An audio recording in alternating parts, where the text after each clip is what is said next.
ఈ రోజే డౌన్లోడ్ చేయండి. మీ ఫేవరెట్ షోస్ చూడండి. ఆ ఎస్ఐ చెప్పిన సెక్షన్స్ అన్ని ఫేస్ చేయడానికి మీ దగ్గర ఉన్న రిఫరెన్స్ చూడండి. అదే పనిలో ఉన్నాను విహారి గారు. మనం మాత్రం లక్ష్మిని ఎలాంటి తప్పు చేయలేదని నిరూపించాలి. మన వైపు చాలా స్ట్రాంగ్గా ట్రై చేద్దాం. ఆ ప్లేస్ అసలు నిర్వహిస్తున్న వాడెవడో తెలుసుకోవాలి. మీరు చెప్పిన పాయింట్ కరెక్టే సార్. వాడు ఎక్కడున్నా వెతికి పట్టుకుందాం.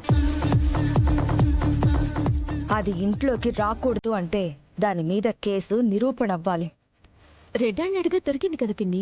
ఆ కేసు ప్రూవ్ అవ్వకుండా ఎలా ఉంటుంది? ఆ శిక్ష దానికి పడితేనే దాని విషయంలో మనం గట్టిగా మాట్లాడొచ్చు.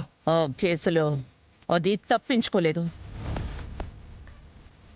రేపు బిహారీని ఆ లక్ష్మి కోసం కోర్టుకు వెళ్లకుండా ఆపండి. కోర్టులో లక్ష్మికి శిక్ష పడేలా నేను అన్ని ఏర్పాట్లు చేశాను. 14-5 ఏళ్లు బయటికి రాకుండా ఉండడం కోసం మేము ఏదైనా చేస్తాం. విహారిని ఎలాగైనా ఆపుతాం.